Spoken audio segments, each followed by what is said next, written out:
الحمد لله نحمده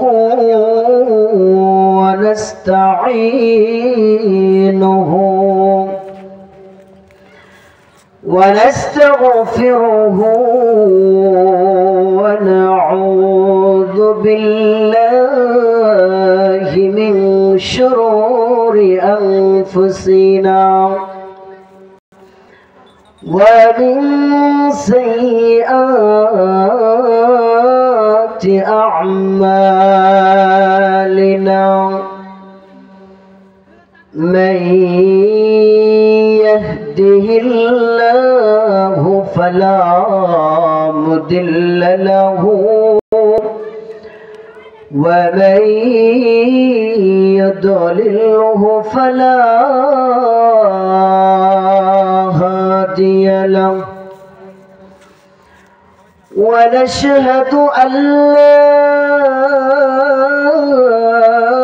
إله إلا الله وحده لا شريك له ونشهد أن سيدنا وسندنا وحبيبنا وطبيبنا ومولانا محمدا عبده ورسوله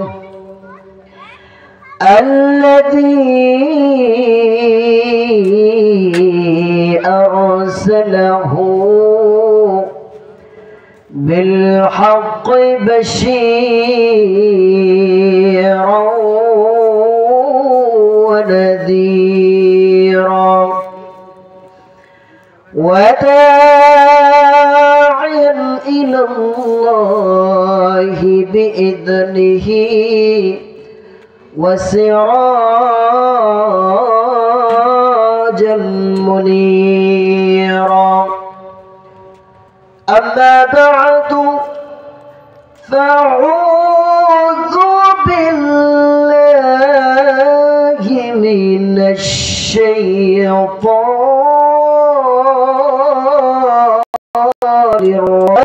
الرجيم بسم الله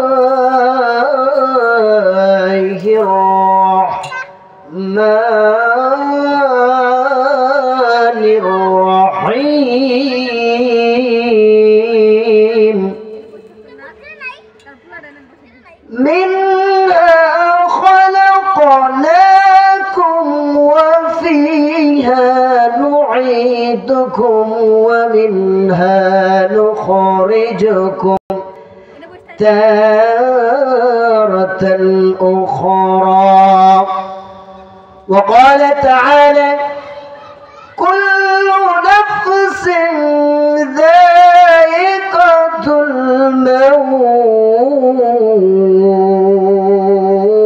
الموت وقال النبي صلى الله عليه وسلم الدنيا سجن المؤمن وجنة الكافر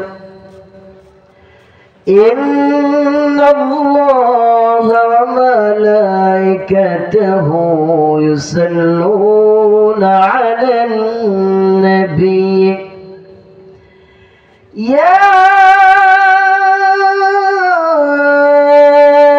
أيها الذين آمنوا صلوا عليه وسلموا تسليما اللهم صل على محمد وعلى آل محمد كما صليت على إبراهيم وعلى آل إبراهيم إنك حميد مجيد اللهم بارك على محمد وعلى آل محمد كما باركت على إبراهيم وعلى آل إبراهيم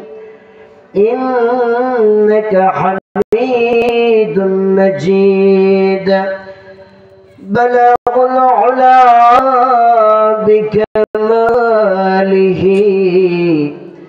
كشف الدجى بجماله حسنت جميع خصاله صلوا عليه وآله কখন জানি ডাক আসিবে কখন জানি ডাক আসিবে কবর দেশে চলিতে ঘর বাড়ি সব ছেড়ে দিয়ে কবর মাঝে চলিতে বলগুল উলা বিকমালিহি كشف الدجى بجماله حسنت جميع خصاله صلوا عليه وآله কে বহলতি বশরতে দক্ষিণ হিমেল বেহু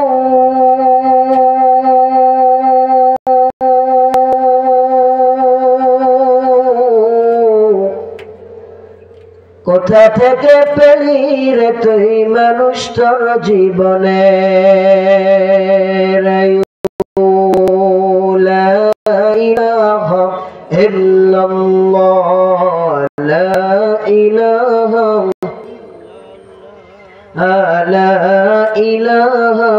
ইল্লাল্লাহ লা ইলাহা لا إله إلا الله لا إله إلا الله বহু দূরে মদিনা বহু দূরে মদিনা কেমনে যাইব জানি না দয়া করো দয়াল দয়া পুরাও মনের বাসনা লা ইলাহা লা ইলাহা ইল্লাল্লাহ লা ইলাহা রিকশা চলে না চালক সারা বিমান চলে না পাইলট সারা নৌকা চলে না মজিরা দুনিয়া চলে না আল্লাহ সারা লা ইলাহা ইল্লাল্লাহ লা ইলাহা ইল্লাল্লাহ লা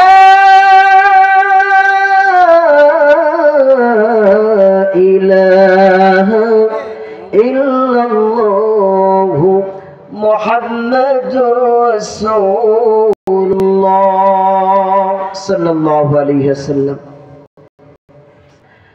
সশমনগর বন্ধুমহল যুবকের উদ্যোগে আজকে এই দোয়া ও মাহফিলে আল্লাহ পাক রব্বুল আলামিন আমাদেরকে আসার মতন এবং বসার মতন তৌফিক করে দিয়েছেন। এর জন্য সেই মালিকের দরবারে দিল থেকে শুকরিয়া আদায় করি আলহামদুলিল্লাহ। আজকে এই জামানায়, গুনাহের জামানায়, অশ্লীলতার জামানায় আজকে যুবকরা যে ওয়াজ ও দোয়ার মাহফিলের আয়োজন করেছে, এই যুবকদের এই উদ্যোগ দেখে আসলেই কলিজা জুড়িয়ে যায়। যেই জামানায় গুনাহের সরাসরি, অশ্লীলতার সরাসরি, বেহায়াপনার সরাসরি, নির্লজ্জতার সরাসরি, সেই বেহায়াপনার জামানেও আজকেও কিছু যুবক সংখ্যক রয়েছে যারা এই মাহফিলের আয়োজন করেছে। এটা অনেক আনন্দের বিষয়। যখন এই যুবকেরা কোনো ভালো কাজ করে, ইসলামের কাজ করে, তখন মনে এতটাই আনন্দ উপভোগ হয়, মনে হয় যে ইসলাম কাম হয়ে যাবে। এই যুবক সমাজ যদি আজকে নামাজি হয়ে যায়, দিনদার হয়ে যায়, তাহলে আশা করা যায় যে আমার দেশে কোনো নাস্তিক, নাফরমান, বেঈমান তারা এই দেশে ঠাঁই পাবে না। এই যুবকরা যদি এক হয়ে ইসলামের ছায়াতলে আসে, তাহলে আমাদের দেশটা হয়ে যাবে সোনার দেশ, ইসলামের দেশ, দ্বীনের দেশ হয়ে যাবে। আল্লাহ পাক রব্বুল আলামিন আমাদেরকে সুস্থ রেখেছেন, আসার বসার তৌফিক করে দিয়েছেন, এজন্য আর একবার শুকরিয়া আদায় করি আলহামদুলিল্লাহ। আমি পবিত্র কালামুল্লাহ থেকে একটি আয়াত তেলাওয়াত করেছি। আয়াতটি আপনাদের সকলেরই পরিচিত একটি আয়াত। আল্লাহ পাক রব্বুল আলামিন পবিত্র কালামের মধ্যে বলেন,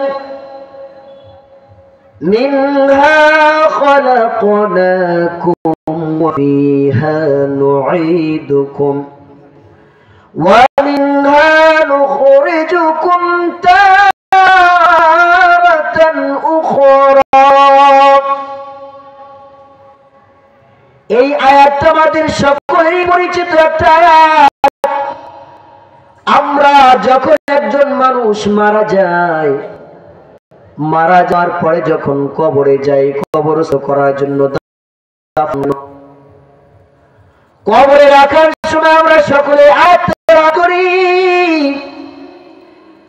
কিন্তু এই আয়াত আল্লাহ পাক রব্বুল আলামিন আমাদেরকে কি জানিয়েছেন আমরা সেই সম্পর্কে জানি না। এই আয়াতের তরজমা একটি কবির ভাষায় কবি এরকম বলে, মাটি হইতে জন্ম নিলাম, মাটি হইতে মরণ,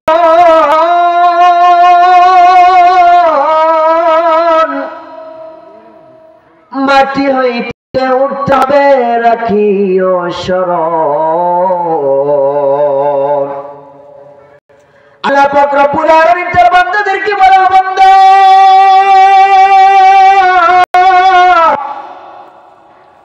ও ঈমানদার, তোমরা এই দুনিয়ার জমিনে কিছুদিনের জন্য আছো, তোমরা কিন্তু মাটির মানুষ। মাটির যেমন কোনো অহংকার নাই, ক্ষমতা নাই, মাটির উপরে তুমি যা মনে চাই তাই করতে পারো। এই মাটির উপরে তুমি কত শস্য তুমি রোপণ করো, এই মাটি দ্বারা তুমি কোদাল দ্বারা আঘাত করো, মাটিকে তুমি খণ্ড বিখণ্ড করো। মাটি কখনো তোমাকে বলে না আমি মাটিকে কেন এত কষ্ট দাও। মাটি কখনো তোমার বিরুদ্ধে বলে না, মাটি বলে আমি তোমার জন্য আমি উদার হয়ে গেলাম, তোমার যা মনে চাই তাই করতে পারো। মাটি যেমন উদার, আমরা তো সেই মাটির মানুষ।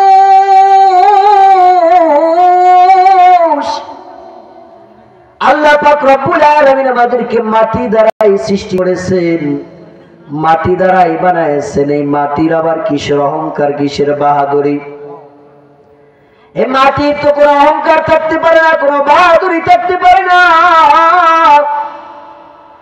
আল্লাহ পাক রব্বুল আলামিন বলে, ও মাটির মানুষ, তোমাদেরকে আমি মাটি দ্বারা তৈরি করেছি, মাটি দ্বারা সৃষ্টি করেছি। আবার কিন্তু তোমাদের ঠিকানাও কিন্তু ওই মাটি কবর।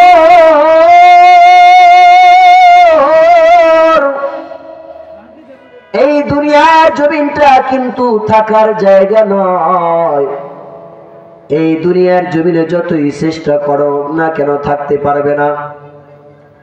তুমি যত চিকিৎসা করো না কেন, যতই তোমার টাকা থাকুক না কেন, যতই তোমার ক্ষমতা থাকুক না কেন, যতই তোমার বাহাদুরি থাকুক না কেন, যখন তোমার হায়াত শেষ হয়ে যাবে, আল্লাহ পাক রব্বুল আলামিন বলে কুল্লু নাফসিন যায়িকাতুল মাউত।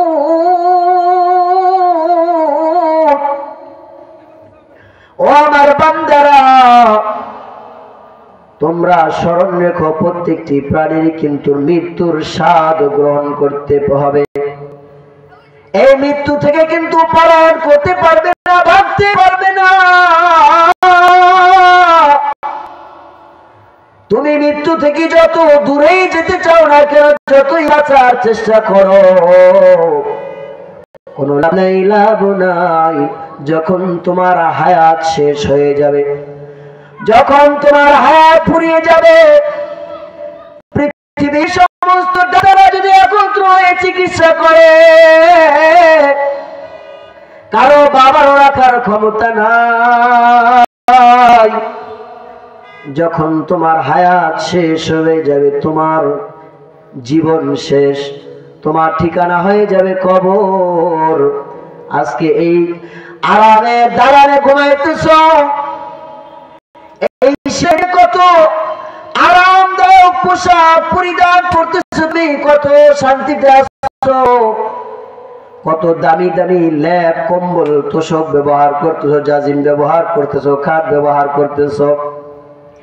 একদিন কিন্তু বাবা এমন একটা সময় আসবে, আমি যখন জন্ম নিয়েছিলাম, আমি যখন প্রথম দুনিয়ার জমিনে এসেছিলাম, আমার শরীরে কোনো কাপড় ছিল না, আমি উলঙ্গ অবস্থায় এসেছিলাম, আমার সাথে কোনো কিছু আসে নাই।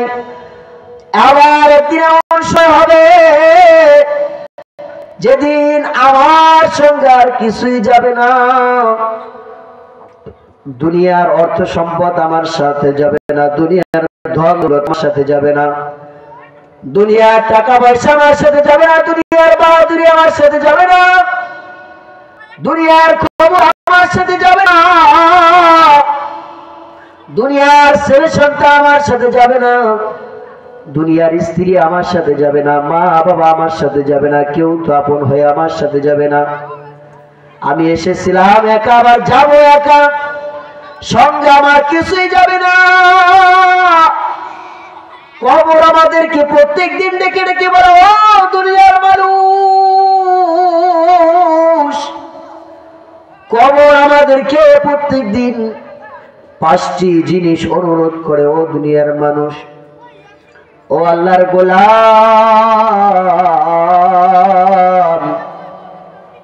তোমরা আজকে এই দুনিয়ার জমিনে আছো, তোমরা কিন্তু চিরজীবনে এই দুনিয়ার জমিনে থাকতে পারবে না। তোমাদের আসল ঠিকানা হলো অন্ধকার কবর। আমাদেরকে দৈনন্দিন ওই কবর আমাদেরকে 5টি জিনিসের অনুরোধ করে। 1 নাম্বার, কবর ডেকে বলে, ও দুনিয়ার মানুষ,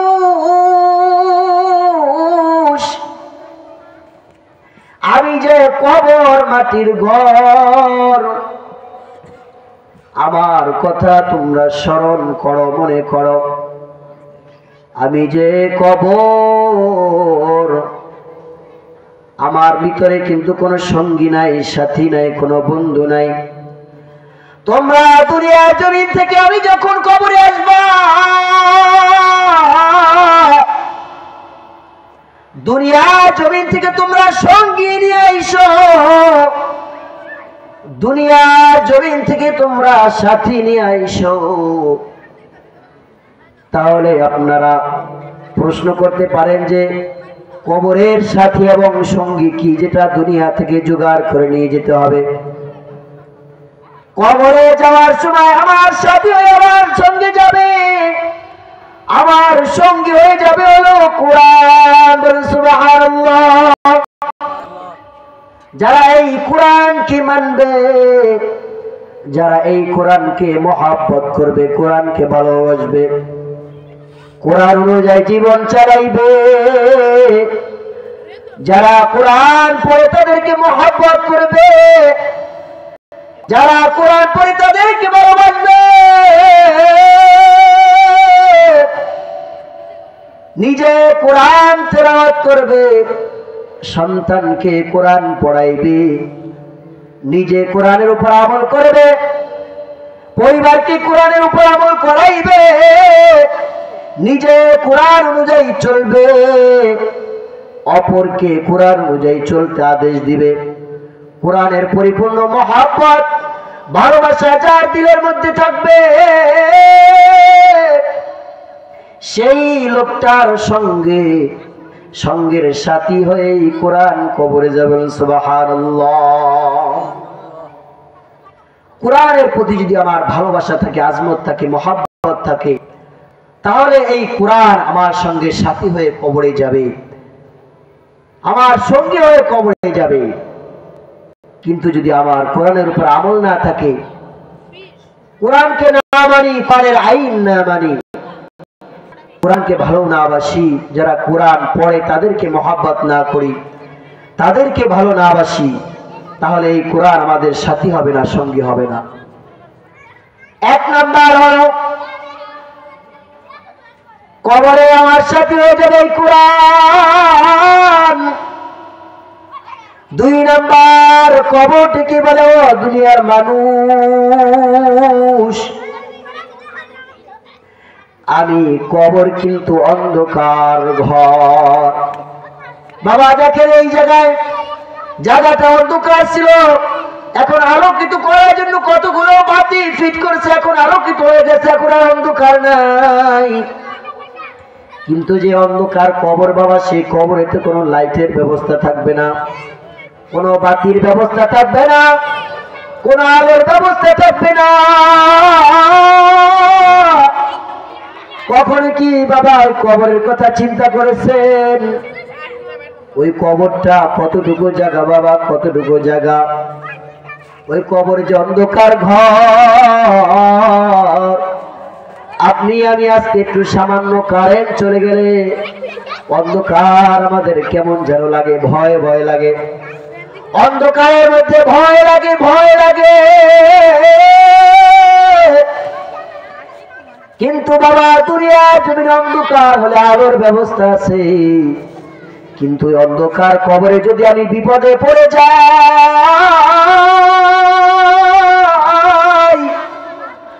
দুনিয়ার কোনো বাতির ব্যবস্থা থাকবে না, দুনিয়ার কোনো আলোর ব্যবস্থা থাকবে না বাবা। কবর ডেকে ডেকে বলে দুনিয়ার মানুষ, তোমরা যখন কবরে আসবে আমি কিন্তু অন্ধকার ঘর, তোমরা বাতি নিয়ে আসো। এই কবরের বাতি কি জানেননি বাবা?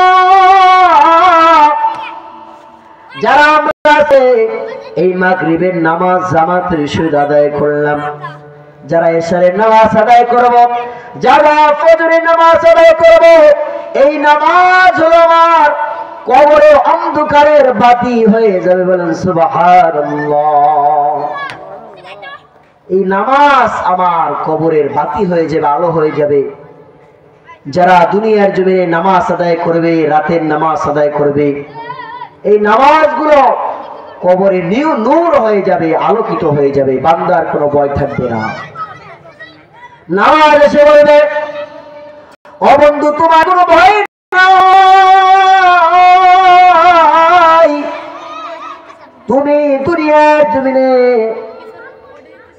আমি নামাজকে আদায় করেছো, আজকে আমি নামাজ তোমার বন্ধু হয়ে গেলাম। বলেন সুবহানাল্লাহ।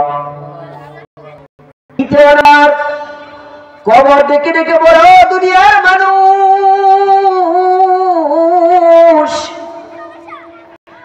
আমি কিন্তু মাটির ঘর।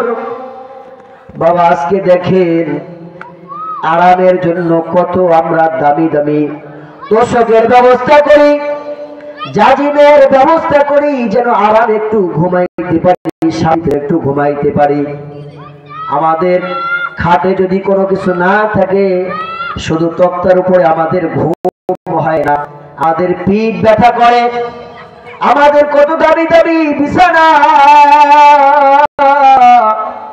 খাটের ব্যবস্থা, জাজিমের ব্যবস্থা, ল্যাপ তোষকের ব্যবস্থা, দামি কম্বলের ব্যবস্থা, পোশাকের ব্যবস্থা, কিন্তু ওই কবরে বাবা কোনো দামি থাকবে না, দামি পোশাক থাকবে না, দামি কম্বলের ব্যবস্থা থাকবে না, দামি জাজের ব্যবস্থা থাকবে না। বাবা ওই কবরটা কিন্তু মাটির বিছানা, মাটি, ডাইনে মাটি, বামে মাটি,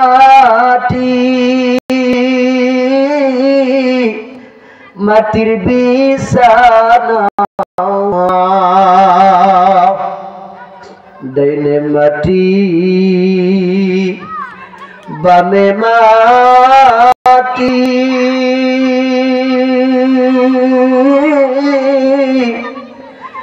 মাটির বিছানা,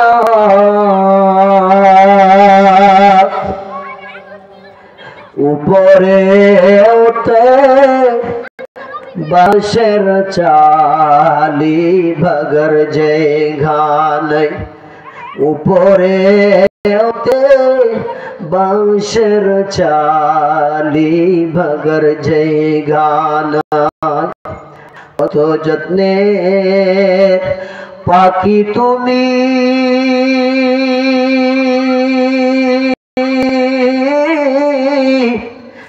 কাজল বরণ টিয়া, সময় হলে যাইবা চলে, শব্দ রাখিয়া, সময় হলে যাইবা চলে, শব্দ রাখিয়া। আইসো একা যাইবা একা,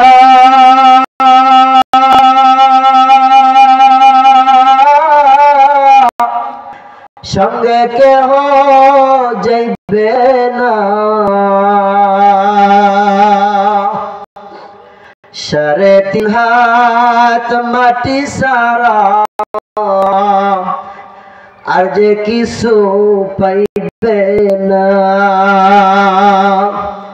ভাই বল, বন্ধু বল,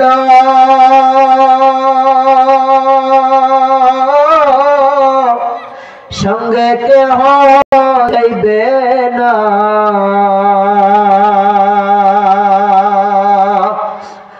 অন্ধকার কবর আমার আসল ঠিকানা, অন্ধকার কবর আমার আসল ঠিকানা। এই কবর কিন্তু আমার আসল ঘর বাবা।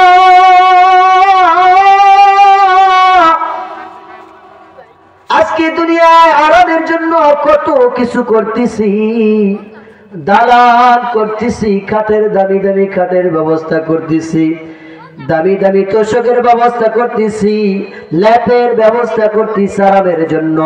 কখনো কি আমরা ভেবে দেখেছি বাবা ওই কবর তো মাটির ঘর, ওই কবরে তো কোনো বিছানার ব্যবস্থা নাই। কবর আমাদেরকে ডেকে ডেকে বলে, ও দুনিয়ার মানুষ,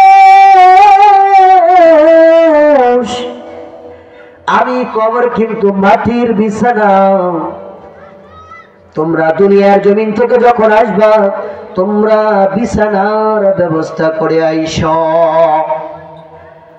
বাবা এই দুনিয়ার জমিন থেকে আমার বিছানা নিয়ে যেতে হবে, এই কবরে আমাদের বিছানা হবে নেক আমল।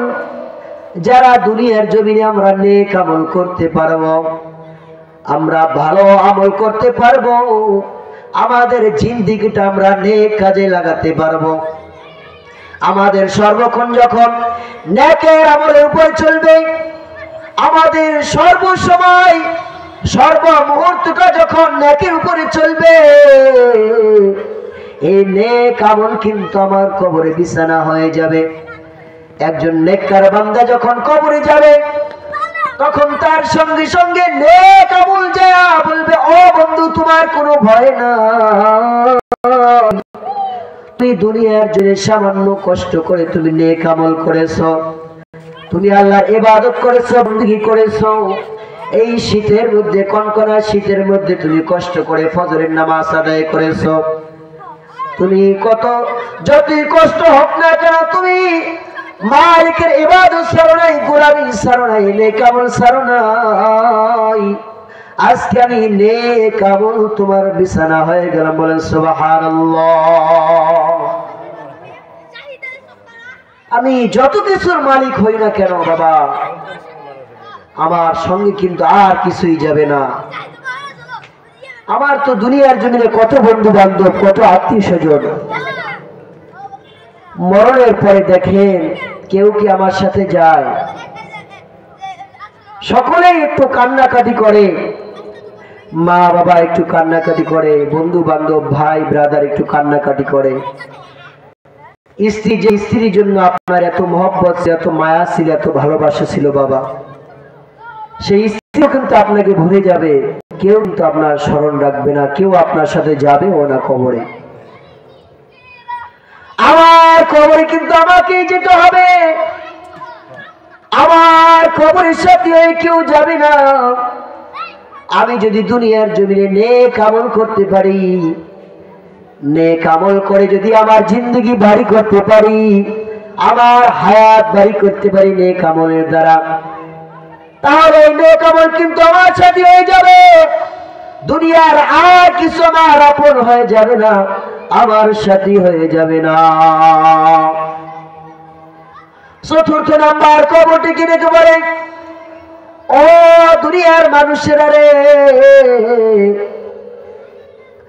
আমি কবর, তোমরা কবরের কথা তোমরা চিন্তা করে না, তোমাদের কবরের কথা মোটেও শোনাই। আমি কবরটা তো সাপ বিশ্বর ঘর, আমি কবরের মধ্যে কিন্তু সাপ বিশ্ব যারা ভরপুর থাকবে। আমি কবর কিন্তু সবার জন্য আরামদায়ক হব না, আমি কবর কিন্তু সবার জন্য শান্তির ব্যবস্থা হব না। আমি কবর কিন্তু কারণ সাপ বিশ্বর ঘর হয়ে যাব। যেই লোকটা দুনিয়ার জমিনে ইবাদত করবে না, আল্লাহর গোলামি করবে না, নামাজ আদায় করবে না, রমজানের রোজা রাখবে না, যাকাত দিবে না, হজ করবে না, দান সদকা করবে না, আল্লাহর গোলামি করবে না, নবীকে মানবে না, রাসূলের সুন্নতকে মানবে না, তাদের জন্য কিন্তু কবর শান্তি জায়গা হবে না। কবর কিন্তু তাদের জন্য ভালো জায়গা হবে না। যে লোকটা জাহান্নামী হয়, কবর কিন্তু তার জন্য বাবা সাপ বিশ্বর ঘর হয়ে যাবে, পোকামাকড়ের ঘর হয়ে যাবে। আল্লাহ রাসূল সাল্লাল্লাহু আলাইহি ওয়াসাল্লাম হাদিসের মধ্যে বলেন, বাবা দুনিয়ার জমিনে যেই সাপগুলো আছে, এই সাপে একবার কামড় দিয়ে বিষ কিন্তু নামানোর সম্ভাবনা আছে, মানুষ বেঁচে যাওয়ার সম্ভাবনা আছে, বা একবার যদি কামড় দেয় মারাই গেল। কিন্তু বাবা কবরের সাপটা কেমন ভয়ঙ্কর!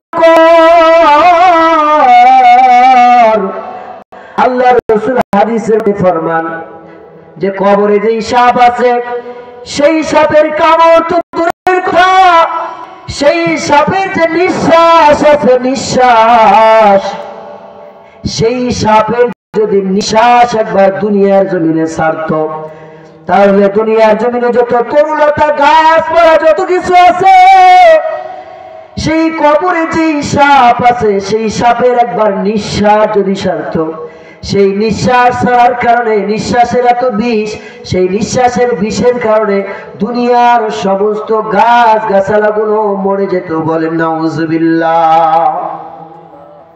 কতটা ভয়ঙ্কর বিষ হতে পারে যে সাধারণ একটু নিঃশ্বাস, সেই নিঃশ্বাস যদি দুনিয়ার বুকে ছাড়তো, তাহলে পৃথিবীর বুকে যত তরুলতা গাছগাছালি, সবুজ গাছগাছালি যত কিছু আছে সব কিছু শেষ হয়ে যেত, মারা যেত। তাহলে চিন্তা করেন বাবা সেই বিষটা কত ভয়ঙ্কর হতে পারে। একবারও কি আমরা চিন্তা করি, কল্পনা করি এই সাপ বিচ্ছুর ঘর, পোকামাকড়ের ঘর, সেই কবরের জন্য আমরা কতটুকু কামাই করলাম, কতটুকু অর্জন করলাম। কবর দেখে দেখে বলে, ও দুনিয়ার মানুষ, আমি কিন্তু সাপ বিচ্ছুর ঘর।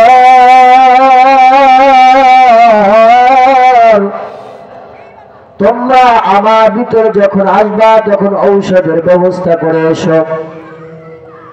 দুনিয়ার জমিন থেকে আমাদের ঔষধ নিয়ে যাওয়ার জন্য কবর বলে, বাবা ঔষধ হলো দুনিয়ার জমিনে যাদের আল্লাহ পাক রব্বুল আলামিন অর্থ সম্পদ দান করেন, ধন সম্পদ দান করেন, ধন দৌলত দান করেন, আল্লাহর দেওয়া দান দৌলত ধন সম্পদ থেকে যারা দান সদকা করে, যারা আল্লাহর রাস্তায় ব্যয় করে, যারা গরিবদেরকে দান সদকা করে, যারা মসজিদে দান করে, মাদ্রাসায় দান করে, যারা অসহায় লোকদেরকে দান করে, যাদের আল্লাহ পাক রব্বুল আলামিন অর্থ সম্পদ দিয়েছে, তারা কৃপণতা করে না, তারা কার্পণ্যতা করে না। তাদেরকে যে আল্লাহ পাক রব্বুল আলামিন সম্পদ দিয়েছেন, অর্থ দিয়েছেন, এই অর্থ থেকে তারা দান সদকা করে। যারা দুনিয়ার জমিন থেকে অর্থ সম্পদ দান করবে, জমা করে রাখবে না। কিছু মানুষ আছে দেখবেন তারা কৃপণ, অর্থ সম্পদ ছাড়তে চায় না, মোট করে ধরে। কিছু মানুষ বুঝে না যে আমি যে অর্থ সম্পদ অর্জন করতেছি, এই অর্থ সম্পদ তো আমার সাথে যাবে না, আমার কবরে আমার সঙ্গী হয়ে যাবে না, আমার কবরে আমার বন্ধু হয়ে যাবে না। এই অর্থ সম্পদ যে আমি উপার্জন করতেছি, এই অর্থ সম্পদ যে আমি দান করি না, এই অর্থ সম্পদ নিয়ে তো আমি কবরে যেতে পারবো না। এই অর্থ সম্পদ রেখে আমি কবরে গেলে আমার ছেলে সন্তানরা তারা আরাম এসে থাকবে, টাকা উড়াবে। কিন্তু আমি যদি আমার টাকা পয়সা দান করতে পারি, সদকা করতে পারি, তাহলে এই দান সদকা আমার উপকারে আসবে, কবরে আমার জন্য উপকারে আসবে। যখন একজন মানুষ কবরের বাসিন্দা হবে, কবরে যাবে, দান সদকা তার পাশে যে বলবে, বন্ধু তোমার কোনো ভয় নাই, আমি দান সদকা তোমার বন্ধু হয়ে গেলাম। বলেন সুবহানাল্লাহ। কবর ৫ম নাম্বার বলে, ও দুনিয়ার মানুষ, আমি কবরটা হলো প্রশ্নের জায়গা। আমরা যখন বাবা এই দুনিয়ার জমিন থেকে কবরে যাব, আমরা সকলেই জানি আমাদেরকে প্রশ্ন করা হবে, 3টি প্রশ্ন করা হবে, যে তোমার রবকে, তোমার রবিকে, তোমার নবীকে, তোমার দ্বীনকে, এরকম প্রশ্ন করা হবে। যারা এই প্রশ্নগুলোর উত্তর দিতে পারবে, একজন ঘোষণাকারী সে বলবে সাদাকাতি সাদাকাতি, বান্দা সত্য বলেছে, বান্দা সত্য বলেছে। তখন ঘোষণা করা হবে, ফাফরিশু মিনাল জান্নাহ, তাকে জান্নাতের বিছানা বিছায়া দাও।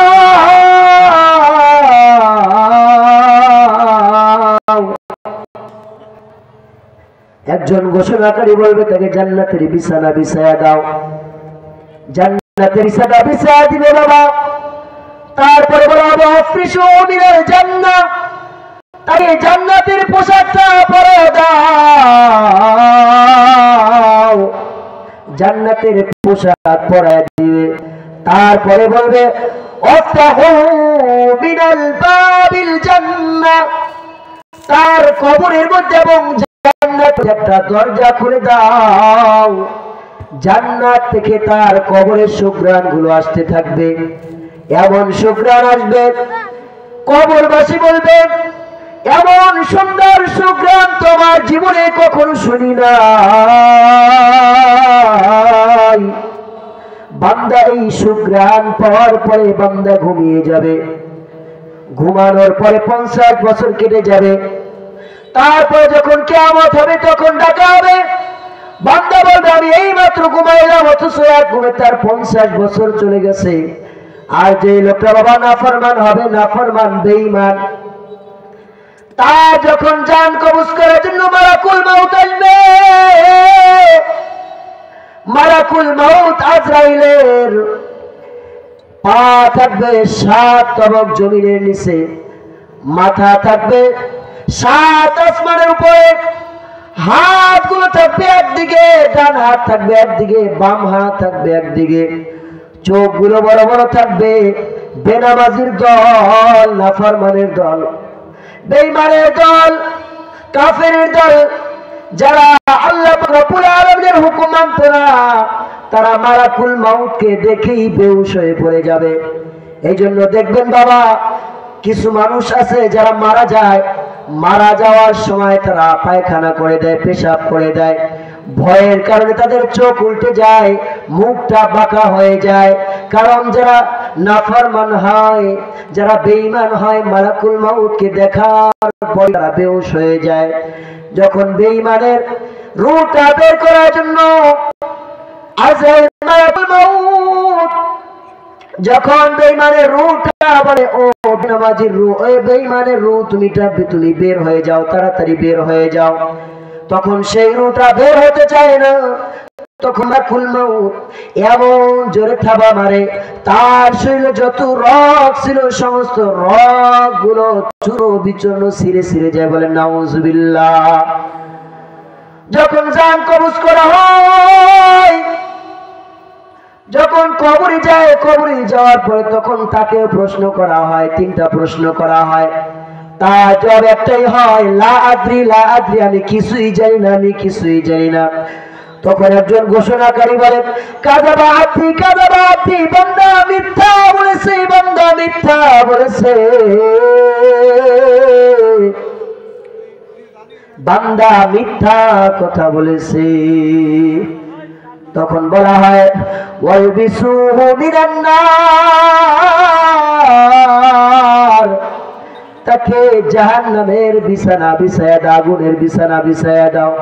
বাবা চিন্তা করেন, আজকে সামান্য শরীরে যে একটু আগুন লাগে, আগুনের ছোঁয়া লাগে, শরীরটা পুড়ায়া ফেলে, শরীরে দাগ হয়ে যায়। আগুন, দুনিয়ার আগুন সহ্য করা যায় না। আর যখন বাবা ওই কবরে আমাকে জাহান্নামের আগুনের বিছানা বিছায়া দিবে, তখন আমার অবস্থা কেমন হবে? যখন বলবে অফিসুহু মিনান নার, তাকে জাহান্নামের পোশাকটা পরাইয়া দাও, আগুনের পোশাকটা পরাইয়া দাও। যখন জাহান্নামীকে আগুনের পোশাক পরাইয়া দেওয়া হবে, জাহান্নামী এমন জোরে চিৎকার মারবে, চিৎকারের আওয়াজ শুধু মানুষ দিন শুনবে না, আর যত পশু পাখি আছে সেই চিৎকারের আওয়াজ সকলে শুনতে পাবে। তারপরে বলা হবে, ওয়াফতাহু মিনাল বাবিন নার, তাকে জাহান্নামের কবরের মধ্যে একটা দরজা খুলে দাও। জাহান্নামের যত আগুন তাপ আছে তার কবরের মধ্যে আসতে থাকবে, সে ছটফট করতে থাকবে। বাবা আমি কবর প্রত্যেকদিন দৈনন্দিন কবর যে 5টি কথা আমাদের অনুরোধ করে, 5টি জিনিস অনুরোধ করে, আমি 4টি বলেছি, একটা বাকি রয়েছে। 5ম নাম্বার হলো কবর আমাদেরকে ডেকে কবরে, ও দুনিয়ার মানুষরা রে, আমি কিন্তু প্রশ্নর ঘর, তোমরা দুনিয়ার জমিন থেকে কিন্তু তোমরা উত্তরগুলো নিয়ে আসো। উত্তর হলো বাবা কালিমা জিকির। আমরা এই কালিমা আমরা পড়ি, আমরা কালিমার উপর আমল করি, আমরা যদি আল্লাহ নামের জিকির করি, আমাদের জবানটা কালিমা দ্বারা আমরা তরুতাজা রাখি, এই জিকির দ্বারা তরুতাজা রাখি বাবা, তাহলে কবরে যাওয়ার পরে আমাদেরকে যেই প্রশ্ন করা হবে, আমাদের জবান দ্বারা সহজেই সেই প্রশ্নগুলোর উত্তর বের হয়ে যাবে। সুবহানাল্লাহ।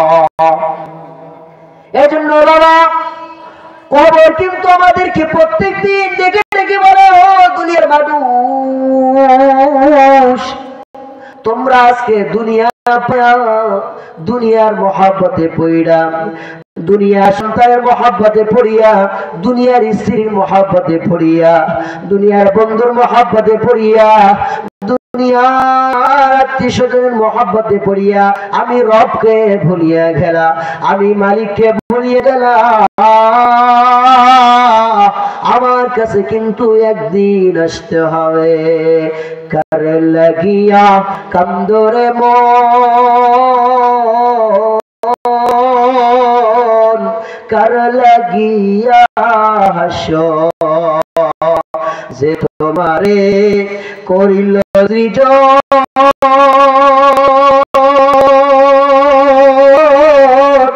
তারে ভুলে আছো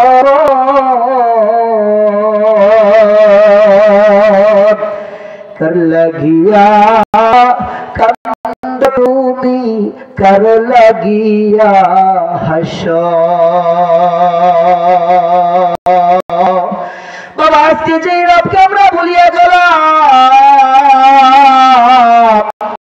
মালিককে আমরা ভুলিয়ে গেলাম আমাদেরকে কিন্তু সেই রবের কাছে একদিন যেতে হবে আল্লাহ পাক রব্বুল আলামিন তোমাদেরকে বলেন কুল্লু নাফসিন যায়িকাতুল মাউত তোমাদেরকে একটা নির্দিষ্ট হায়াত দিয়েছি বাবা এই হায়াতের উপরে কিন্তু আমাদের বাঁচার কোনো সুযোগ নাই আমাদের বাঁচার কোনো ক্ষমতা নাই এইজন্য বাবা দুনিয়ার জমিনে আমাদের যতদিন আল্লাহ পাক রব্বুল আলামিন হায়াত দিয়েছেন আমাদের যতদিন জীবন দিয়ে আমরা এই জীবনটাকে আমাদের মূল্য দিতে হবে আমাদের সময়টাকে কাজে লাগাতে হবে আমাদের কবরের চিন্তা করতে হবে মরণের চিন্তা করতে হবে মৃত্যুর চিন্তা করতে হবে বাবা যদি আমরা কবরের কথা চিন্তা করে কবরে যেতে পারি মৃত্যুর কথা চিন্তা করে যদি আমরা কবরে যেতে পারি তাহলে কিন্তু বাবা ওই কবরটা আমাদের জন্য শান্তির ঘর হয়ে যাবে আরামের ঘর হয়ে যাবে কিন্তু যদি আমরা মালিককে বলে যাই আমরা অর্থ সম্পদ পেয়ে আমরা রবকে ভুলে যাই আমরা যদি রবকে ভুলে যাই তাহলে কিন্তু বাবা হবে না আমাদের রবকে আপন বানাতে হবে কারণ কবরে কি তো আর কেউ আপন হবে না একমাত্র আমার আল্লাহ পাক রব্বুল আলামিন আপন হবে আমার রাসূল আপন হবে এজন্য আল্লাহ পাক রব্বুল আলামিন আমাদের সকলকে কবরের কথা বেশি বেশি চিন্তা করার মতো তৌফিক দান করুক মৃত্যুর কথা বেশি বেশি চিন্তা করার মতো তৌফিক দান করুক যে বিষয়ে আলোচনা করলাম আল্লাহ পাক রব্বুল আলামিন সর্বপ্রথম আমাকে আমল করার মতো তৌফিক দান করুন তারপর আমাদের সকলকে এই কথাগুলোর উপরে আমল করার মতো তৌফিক দান করুন এবং আজকে এই যুবকদের উদ্যোগে যে মাহফিল আল্লাহ পাক রব্বুল আলামিন এই মাহফিলকে কবুল মঞ্জুর করেন সকলে বলেন আমিন আখির দাওয়ানা আলহামদুলিল্লাহি রাব্বিল আলামিন আলহামদুলিল্লাহ আপনাদের সামনে মাওলানা তরিকুল ইসলাম সাহেব অনেক গুরুত্বপূর্ণ আলোচনা করলেন আল্লাহ তাআলা আমাদের সকলকে